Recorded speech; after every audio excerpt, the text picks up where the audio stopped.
You're listening to Breaking the Bottle Legacy with Molly Watts, episode 42. Hi, I'm Molly. After a lifetime living under the influence of family alcohol abuse, spending more than 30 years worrying about alcohol and my own drinking, believing I had an unbreakable daily drinking habit, I changed my relationship with alcohol forever. If you want to change your drinking habits, then Breaking the Bottle Legacy is for you. My goal is to help you create a peaceful relationship with alcohol, past, present, and future. Each week, I'll focus on real science and using your own brain to change your relationship with alcohol. Nothing has gone wrong. You're not broken. You're not sick. It's not your genes. And creating peace is possible. I'm here to help you do it. Let's start now. Well, hello and welcome back to Breaking the Bottle Legacy with me, your host, Molly Watts, coming to you from, well, it's a pretty okay Oregon. It's a little cloudy, but it's still warm and it's still not raining, but the rain's coming. I know it. So pretty soon I won't be having those cheerful updates from here. Today on the podcast, I am just so excited to share this interview with you. I am speaking to none other than Rachel Hart. And I say none other than because in this space of changing your relationship with alcohol, I really believe that Rachel is one of the best. If you haven't already started listening, she has a wonderful podcast called the Take a Break Podcast. She has a very active group membership, and she has a wonderful book called Why Can't I Drink Like Everyone Else? I reference it often in my own book and all of her work on this podcast. So I was thrilled to get to talk to her and share this conversation with her, and I got so much out of it. I know you're going to too. Here is my conversation with Rachel Hart. Hey, Rachel, thank you so much for joining me on Breaking the Bottle Legacy. As I told you, it's kind of like an moment for me. So surreal to actually be having a conversation with someone who was so instrumental in my own journey in changing my relationship with alcohol. So thank you so much for taking the time to be with me today. You're so welcome. I'm really excited to be here. Yeah, awesome. Well, I wanted to just have you first share a little bit because I'm pretty sure that most people that listen to me are familiar with you, but give us a little bit of the backstory, kind of what got you here, what you're doing now, your book. Tell me all about it. Sure. Well, I will tell you that I started drinking when I was 17. It was my first week of college. Mm-hmm. And I went to a party and I wanted to die. Well, that's no good. I was no good. I was like, where are the exits? I really was like, I had a ton of anxiety. And I remember someone put one of those like red plastic Solo cups in my hand, and I'm sure it was like some sort of like Hawaiian punch and grain alcohol, like yummy. something just really atrocious. But it just like so quickly, I felt this kind of like release from my anxiety. Mm-hmm. And, I really didn't even know to call it anxiety back then. I didn't know what was going on. I really thought something was probably just wrong with me. And I remember very quickly being like, oh, this is how like the real me comes out. Gotcha. This is how I get to be the girl who is funny and witty and self-confident and outgoing and likes to have a good time. So it really did very early on. Drinking felt like I was meeting myself every time I would drink. And I liked that version of me. Now, I will add that at the same time, I often felt like I don't really seem to have a very good off switch. Like my desire felt, it just felt like more is better. Like, right. This is good. Feeling this way is good.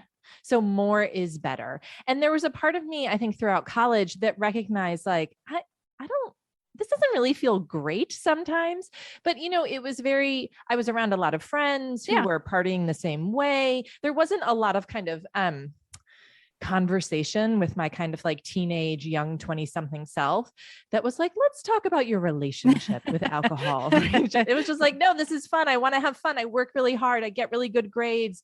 I'm like doing all the things, checking all the things off my to-do list. I was very kind of like overachiever. And, you know, my ability to kind of party on the weekends was like, okay, this is where I get to like blow off steam and cut loose, and also just like not feel like saddled with all these hangups and like that kind of nattering lady in my head who just wanted to point out everything that I was doing wrong and every way that I wasn't measuring up. And so that really was like how my kind of journey with alcohol began. I then spent, you know, over a decade really trying very silently and in a very hidden way, trying to figure it out.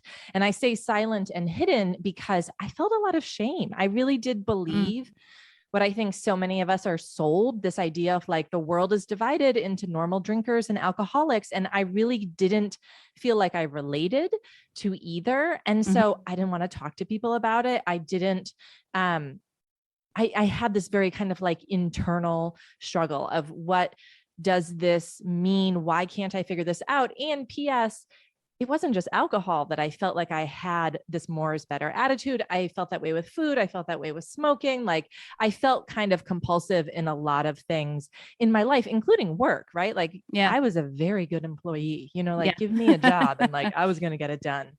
And so, you know, I think how I ended up where I am here is I just tried so many times and I failed so many times and I felt so much shame for so long trying to figure this out. And it wasn't until I really had this understanding of, I feel like there's an upside to this. Like, it's not just all downside. It's not just all like, oh God, I'm so hungover. Oh God, like, why did I do that? Why did I get so drunk in front of my colleagues? Why did I take that guy home? I started to realize like, no, I think that there's like a benefit here in terms of feeling like it was my time to say like, hey, the day's done, or like the work week is over and I get to have fun and I don't have to follow the rules and I don't have to do everything perfect. And I can not have to always be in my head all the time. And recognizing that, I think, was what put me on a journey of saying like, what if this isn't really about alcohol? Right. Like, what if it is something beyond that? And so, you know, I started doing this work. I discovered the work of the Think, Feel, Act cycle, which is something that has really contributed and influenced my own journey and the work that I teach. I decided to leave my job, become a coach, write a book, devote my life to it, but largely because I felt like, oh my God, we talk about this in such a backwards way. Like, we talk about this, if only someone would have explained that, you know, that desire that I had for, you know, like a glass of Chardonnay was very similar to the desire that I had for getting lost in like a pint of Ben and Jerry's. But I think like we talk about them kind of culturally very separate. It's like alcohol is this thing unto itself.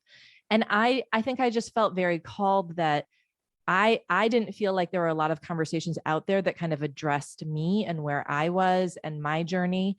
And I just wanted to have it. I wanted to kind of change the conversation, and here we are. And you did, and you have. Yeah, absolutely. And I appreciate that, because the whole idea. So your book is called Why Can't I Drink Like Everyone Else? I should say that. And that was like my constant refrain, that internally, silently, right? I was like, why, like my sister's not struggling. My best friend isn't struggling. Like, why can't I just drink like everyone else? That was my perception for the longest time. Yeah. And I totally appreciate that, because I come from a background of being an adult child of an alcoholic. So, and really for a long time, the whole, what you just talked about, the whole, concept of an alcoholic, right? I had a very clear picture in my head of what an alcoholic is, and I wasn't that. So therefore, I didn't want to acknowledge the lifelong, decades-long daily drinking habit that kept me stuck in this vicious cycle of anxiety,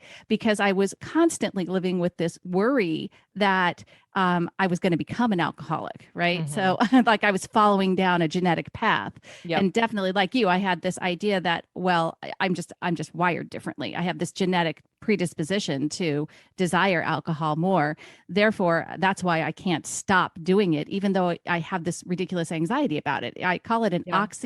oxymoronic. That's the way I felt. Like I was like, this doesn't make any sense. I worry about it all the time, but yet I want to keep drinking. And that seems to take away the worry that I have that I want to keep drinking. It was like, didn't Right. make And then I just have like worry the next day. right. And I Exactly. love, and I think it's really important, right? Because like, you talk about it and I see this a lot with the people that I work with. People come to me and they might have a story that sounds similar to mine, that it was more like, Yeah. okay, the weekend's here, like, let's go crazy. Right. And like, I very much, I think for a lot of my relationship with alcohol, it was a very kind of like party binge type Mm-hmm. relationship. And then I work with a lot of people also that have, it's like the nightly ritual, right? Right. It's like the daily thing. And then it starts to be like, oh, that like one glass turns to two and two turns to three. And then like, there's not that much left in the bottle. Right. And Right. right. And so it's like, I think we just don't talk a lot about how like there really is a spectrum. That really is not this kind of like cookie cutter, here's what it looks like. And PS, we don't need to put a label on it. Like Right. the idea of, I think what I very much kind of kept me hidden, not only this kind of idea of like, well, there's normal drinkers and there's alcoholics, was this idea of, and the only solution is say that you're an alcoholic, wear that label for the rest of your life, introduce yourself that way for the rest of your life, and never drink again. Right. Right. And when I saw, no, like, like having fun on the weekends, like, going out to happy hour with my colleagues, like, this is like when I get to have fun, like the idea of lifelong abstinence. I mean, those words just don't sound very fun. No, and I think I mean, for me, for sure, that kept me 100% stuck for years because the fear that there was no way in my mind that I could ever never drink again. That's the way. I mean, like literally, that was the mantra that I had, which brings me to a question, Rachel, because you and I were chatting about this before we jumped on, but you are alcohol free. But I want to ask you about this because it isn't like you tell yourself you can never drink again. Yeah, well, it's a couple things, right? I mean, I think that my own kind of like journey and evolution has changed over, I mean, I think at this point I'm 40. I started like really doing this work to kind of understand my relationship with alcohol when I was in my early 30s. And so I would say right now that like, do you drink? And I would say, not really. In the sense that I do teach like a mindful drinking exercise within the program that I teach. I think that Mhm. that's been really powerful for a lot of people. And it's something that it's something that like I've, done and used as well.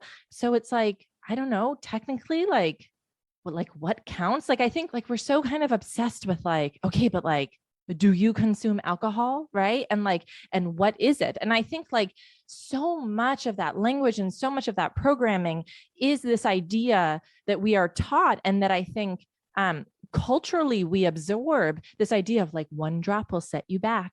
Right. So Right. you have to declare that like, this is how much alcohol can be in your system, which is none.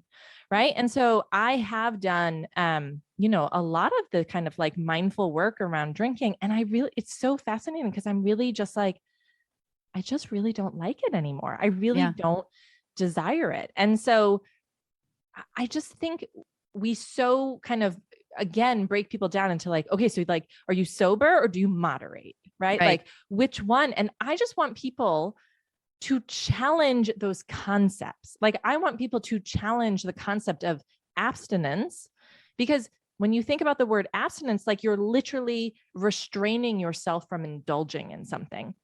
That Right. is not what I do. Right. Right. Because Right. PS, I wouldn't be very successful at it. Yeah. and it doesn't sound very fun.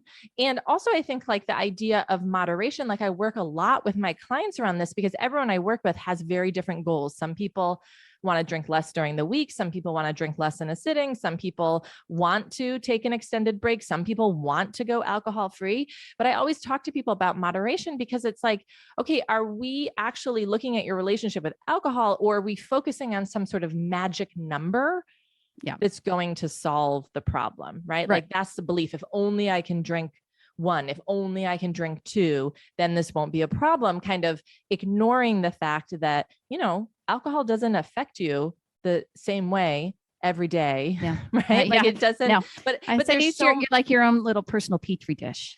Yeah, so exactly. Every time. But like, there's so much kind of, I think there's so much, fixation on like, oh, I just need to find like the magic amount, right? Or like the right number, as opposed to understanding why you have the relationship you do, what kind of relationship you have with your urges and your cravings, why you don't like feeling an unanswered urge, right? Like there's so much there to explore that like focusing on a number won't ever reveal for you. Yeah, absolutely. And I talk about it here, and I know it's parroting what you say as well. It's really understanding if we're trying to use alcohol in a way to change how we're feeling.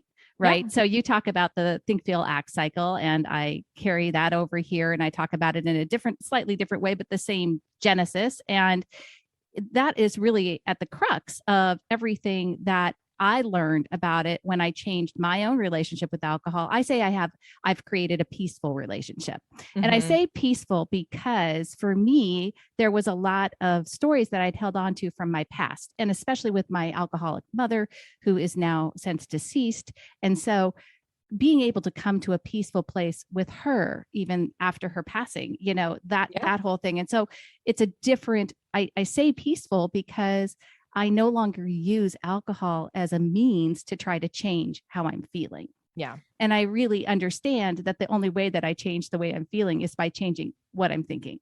Yeah. And I think that is, for most people that are caught in this cycle of a habit that they're trying to change or a drinking pattern that they're trying to change, it's really because they don't see the connection between using alcohol as a means to change how they're feeling. Yeah. Would you agree? Yeah. And I think I just want to add here, because I think sometimes when people hear us say that, right, there's, and because I think I had this as well, that I was just like, no, I just like, it tastes good. Right. What do you do? Like, I'm not trying to change how I feel. Like, I just like it. Okay. I think that one of the things that I think is really important is to acknowledge, and it's not bad to use things to change how you feel. This is a very human thing, right? And it doesn't just happen with alcohol. Like humans do this with like all the things. Right. The point is not to be like, oh, shame on you. You should just be like feeling your feelings and not trying to ever change. The point is to really say like, is it actually not serving me? You know what I mean? And I think that for me to also just look at alcohol as something that was totally neutral. It wasn't good or bad. It wasn't right or wrong. It has been on this earth long before humans, right? To just see it as like, yeah, this is just like a part of living on this planet. It's here, but humans have put all of these stories, all of these labels, all of this, like, it's amazing, it's horrible, right? Right. It's like a sign. I think so often, and I did this as well, use, how much you drink as a sign of like who you are as a person, whether that is, oh, that, like that person doesn't drink, right? Or like, or they're a big drinker. So it's just like, we, like humans have put all the labels on it. We put all the stories on it, and to just kind of like peel it all away and be able to just look at like your individual relationship without that kind of like shame or judgment or blame, or I'm doing something wrong or bad, or even, I mean, I talk about this a lot, even I really encourage people not to use the kind of language of like, it's poison, it's toxic. And I used to use that language initially as well. Like I thought it would be really helpful, but I see then how it gets people in this cycle of like, they make a commitment to say no, or they make a commitment to say one. And then they also have all these beliefs about how it's so terrible. And then when they give in, then they kind of like assume the label of like, now I'm bad and I should have known better. And how could I have done this to myself when I have this information about how it's bad for my body? Right. Like, we just have to be able to look at it like, can we just look at it as like data, Yeah. and not have all the story attached to it? Right. Curiosity and compassion, sitting there with our scientific observer hat on. I say that too. And I think you also, I heard you say, we want to steer away clear from, the virtuous side, right? Yes. We're not like winners because we aren't drinking in a certain scenario, or we're not better than everybody Yeah. else. And I think that is just as detrimental. Right. And again, I say this from experience, right? That I was just like, oh, look how good I'm being. Right. Right. Like I'm just being so good. And people do this with alcohol. People do it with food as well. Right. But the problem is after a while of me being like so good all the time, I always got to a point where I wanted to rebel. Like I was Right. sick of being good all the time. And I was sick of following all the rules. And I was sick of just pushing my desire away in kind of the effort to be a virtuous person. Like that's not sustainable either. I mean, it's not, it's not like, oh, we shouldn't say it's bad, but also like saying that it's virtuous and good to say no again can be like just as problematic for people. Yeah, I do. And I think about that a lot because it seems to me that a lot of people that are out selling the sobriety programs, right? And they're really pushing that 100% alcohol free life. I still get, and I hear people tell me this all the time too. They say, well, they really, they say they want a mindful approach and they say they're going to use your brain and everything else, but what they really mean is that they don't want you to drink ever again. And they're really, they kind of cover it up. And then they're very sit on a high horse, like, oh yeah, but really the best way and the only way, the true way is the sober way. Yeah, That kind of mindset. I think it really is. It's like that willingness to, again, like I said, like it's not bad or wrong to use things to change how you feel, right? Humans have been doing this for Right. thousands and thousands of years. Okay. And the idea is just for like you to observe and ask yourself what is working for me and what is not. And I think also trusting people, like we have to actually trust people that they know how to come to a place to determine what is best for them and that they can have authority about their relationship with alcohol. And I think a lot of times when it's kind of like, yeah, you can decide whatever you want, but like, P.S., it's better not to drink, right? Right. Like underneath that is this belief that like, no, I know better, right? Right. Like I know what is better. And this kind of, making substances have, the lens of either a vice or a virtue, it extends well beyond alcohol. And it is very problematic as if we're somehow going to like reach some sort of level of, I don't know what it is, like perfection by what we put in our bodies. It's just like, that's not, I just want to think that I'm like good and whole and worthy and unbroken regardless. And it doesn't matter how much I drank last night. It doesn't matter how much I ate. It doesn't matter if I was smoking. It doesn't matter if I was doing drugs, right? Like that, those things are separate. And I think we have them so kind of confused and like twisted up in a way that I think that they should just be completely untangled. Yeah.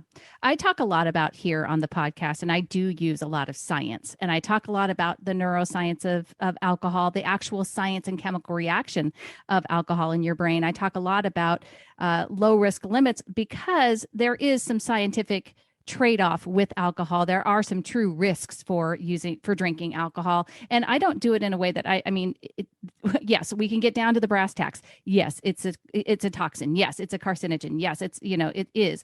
But the bottom line is that there is some scientific proof that there is social benefit to it for in very limited amounts. I'm not talking, and I very carefully caveat this all the time on the podcast. It's like, bottom line is, if you want to include alcohol in your life in a mindful way, you're never going to be drinking it to excess. If you're really going to, it's just not going to happen and be where you're going to have a positive, healthy outcome for you. You're not going to feel good about it, and it's not going to feel good physically. I mean, okay, so you go, no, come, you go for it. I'm like totally going to play devil's advocate here. That's good. I love it. I remember being in college sometimes and getting so drunk, right? And not remembering what happened. And I had zero shame about it. Mm-hmm. Like I was not, and I think like this is important for people to see. Like so often when we're just like only talking about like physical impacts, right? Of like Mm-hmm. what is it like for your liver and what is it like for your brain and all what is it like for your digestive system?